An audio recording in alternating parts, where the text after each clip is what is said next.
I guess our next segment, which this is where we're going to swallow our pride a little bit. Who is your highlight on another team besides your team in the NFC South? This one was a hard one. I almost forgot that that was a question, and that I'm like, I only observe, focus on my team. Well, that's why I asked it. That's exactly why, because you're only going to focus on your team. But here in Let's Talk Football and NFC South Takeover, we're going to be humble. And Very humble. I'm gonna say someone maybe on Andrew's team called Mike Evans. ooh, Yeah, the I don't know if you saw, but there was the diving one-handed God, that was pretty. catch that was for the touchdown. I thought that was pretty awesome. So he's produced quite a bit of touchdowns for the Bucks, from my understanding. I don't know, Andrew, if you correct me if I'm wrong, but he's produced quite a bit for the Bucks as a strong, just a solid good guy.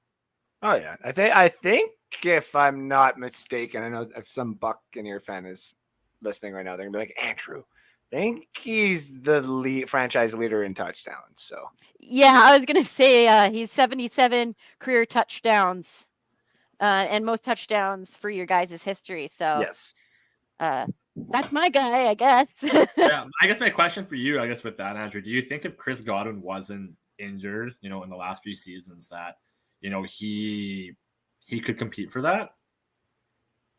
like say like Chris Godwin compete for some of the stats that Evans has. franchise leading touchdown. Oh, it would be difficult because it would kind of have to fall into one of the you'd have to get a rookie quarterback almost. I think in order to do that. And even if you got a rookie quarterback, I still think they would find their comfortability and their development would be better off with Mike Evans than Chris Godwin. And I know a lot of people would probably be like, why? Because Chris Godwin can do everything that Mike Evans does. And this is true. But Mike Evans is the best 6'6" wide receiver I have seen in a long time. Yep. I mean, Megatron is one that comes to mind. He got to play one season with the late Vincent Jackson, and they were a tandem that, even if it was Jameis or any other quarterback, they would have had a lot of fun, even though we were such a bad team back then. But it would be close. Like it would probably be something dumb like Evans would end up with like 101 and Godwin would end up with 97.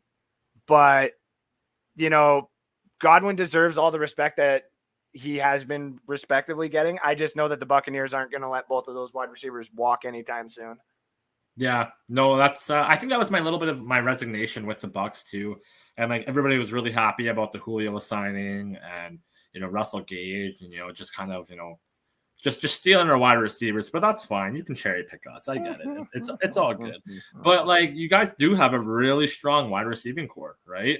Mike Evans and Chris Godwin are a very dynamic duo, right? And when they're healthy, they're very dangerous. So I think that was my confusion a little bit is, you're signing these wide receivers that, definitely are, first string or second string wide receivers, right? Mm-hmm. But like how much playing time are they going to get realistically if both, Godwin and Evans are healthy, right? So none. And that's the best part. When they're healthy, everybody else can stay on the bench because at that point, if you can cover Godwin and you can cover Evans when they're healthy, then you're just allowing whatever slot player that is out there to eat. And we luckily got Julio freaking Jones. Stop. So. His jersey's in my closet. I don't want to pull it out. I'm not doing it. I'm upset about it. I literally thought about getting a Julio Jones jersey just because I had made the comment before that, like, Julio Jones will never be a Buccaneer. Like, we don't. Yeah, you literally called it. You did. You called it earlier on in the season. Yeah. Well, I mean, this season, yes. I was like, yes. But back in the day when he was at his prime, I was like, there's no way Julio Jones would ever be a Buccaneer. Like, get out of here. Now I'm just like, yeah. When he's healthy, he's unbelievable. Like I will say that. Like I do have my resignations with Julio Jones, but the thing is when Julio Jones is healthy and he's on the field and he's at his best, like there's no stopping him, man. He is literally a deep wide receiver, and like he can be a threat on any team. It was unfortunate with how everything happened on the Titans and everything. Like they probably should have given him a little bit more of a chance. Probably a smart move at the same time by the Titans, but. Yeah, no, this will be his time to shine. If he does win a ring with, the Buccaneers, I will swallow my words, and that's fine. I'll own up to it. And it'd be nice for him to win a ring, especially with him coming so close in 2015. So, yeah, I guess. Sorry? I was just going to say, if we win it this year, I will personally make sure that you get a nice signed Julio Jones Buccaneer jersey sent your way. I will accept it. I have no issues with your guys' jersey. I have no issues with the Buccaneers. At least it's red. Yeah. I'm not a big fan of our black jerseys. I kind of hope we go back to the red scheme. That's why I'm wearing the alternate, because that is my favorite jersey by them. But yeah, let's hope. But I guess with that being said, Andrew, who's your highlight of your other NFC team? Well, forget that there's 4 teams in the NFC South. We don't have someone to represent the Carolina Panthers because everybody's still in hiding. Because that's funny. Mine's from the Panthers, but who are you going to pick? I'm actually going to be picking Robbie Anderson. Oh, Robbie Anderson was that guy that literally made a tweet about Baker Mayfield. And it's almost as if Baker Mayfield made it a point to be like, fine, I'm going to make sure that you get all of the receptions and nobody else basically on the team will. Because as a DJ Moore owner in Dynasty, I was a little upset. So, but Robbie Anderson, the guy that nobody talks about and the guy that should be getting the respect on Carolina because he had a little bit of a resurgence game there.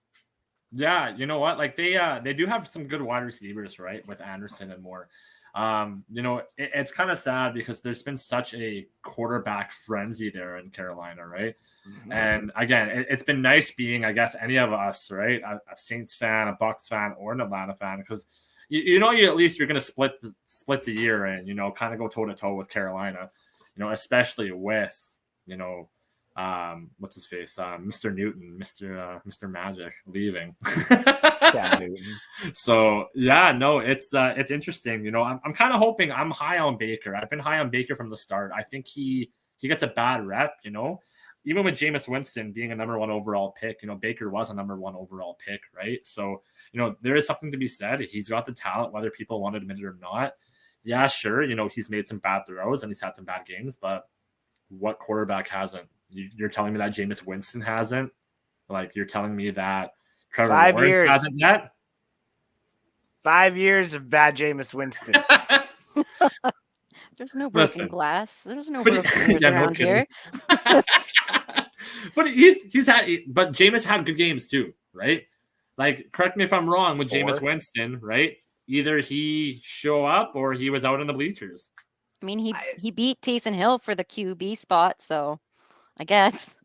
I mean, they actually had to put a quarterback there. Like, there's a brand new head coach that can't be like, here's a tight end, wide receiver, running back, quarterback here for you. Like, have fun.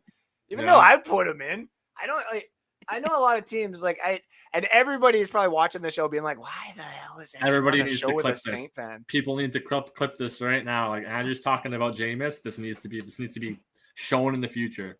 Well, I mean, yeah, you can clip this part for it too, because Jameis Winston shouldn't be starting for the New Orleans Saints. It really should be Taysom Hill, because I know, like, if this was XFL or CFL or any other FL out there, FL, like, everybody would be, calling for EW. You should listen to all the players talk about who were actually in that huddle and how cringe that was. There's a reason we lost that game, bro. I was like, ugh. But anyway, Taysom had, like, if you look at what he did on the stat board last night or the night before there, it's just it's incredible that this guy is a tight end and he's still doing all this stuff. You know what I mean? Yeah. And he has an arm, and everyone's like, well, maybe his arm isn't that great. They said that about Lamar. They've said that about Drew Brees in this last season. They said that about Phillip Rivers. They've said that about a few other people in different situations. You can utilize all the different skill sets and get W's. And they did do that before, I'm pretty sure. They went like 3-2. They were like 3-0 before with Taysom Hill, and then they lost 2 games. And one of those were close. One was a blowout, whatever. But, like, Taysom has the ability to be literally in everything quarterback. They can run the Wildcat and have it only at 3 plays. Taysom's going to run it. Taysom's going to pass it, or someone else is going to pass it to Taysom, and you still wouldn't be able to cover it. See, I don't know. This is where I differ a little bit. Just before I give you guys my player. I don't think Taysom Hill should be the starting quarterback. I also don't think Jameis Winston, though, should be the starting quarterback either. I think that Taysom Hill should be signed long-term on the team, and I believe he does have a pretty good contract right now. But I think he should stay in that tight end position, and he should be that, that odd, play, right, where he starts throwing the ball and stuff where people don't see it coming, right? I think that the Saints, if I was the Saints, and again, it makes me sick to say this, but if they go with a good QB in this next draft, watch out for the Saints. It's going to be disgusting. I thought it was pretty nice that Taysom Hill ended up, kind of putting in the worth and then in his first carry and just showing, being like, you know what, I respect Winston, and I'll go and I'll still prove myself that I am like a part of this team, in any way possible. That's what we wanted Felipe Franks to be. I don't know if that's going to happen quite yet, but I definitely think that's the goal, is, just seeing kind of what the Saints were doing with, Taysom Hill. I think that's ultimately what Arthur Smith was trying to do with Felipe Franks. But kind of touch on what Andrew was saying as well. My highlight was Ikem Ekwonu, the rookie. He has been rated a stud and a dud in the last game, but honestly, like, rookie left tackle had a hell of a performance. Especially going toe to toe with Myles Garrett. That's a tough matchup, right? And he held him off for most of the game. The Panthers may have fell short to the Browns, but the fact that it was the first game of the season and seeing Ikem Ekwonu go, right toe to toe with Myles Garrett, there's something to be said about it, right? Especially with all the nerves and everything kind of playing into it. He would be my highlight out of the Panthers too. Also, kind of a tie, CMC, just because he didn't get injured. Just I'm gonna be honest, it's good to see when he's out there. He is a top running back. He's a steal of a deal. The guy produces points, fantasy, for the Carolina Panthers as well. But unfortunately, like, he falls in the same category as Julio. Like, if he's healthy, he's great. If he's not, then you feel his loss. So there is something to be said about that.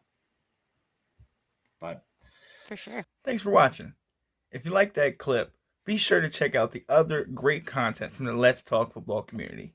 And as always, please like, subscribe, and hit that notification bell so you'll be notified when more great content like this becomes available.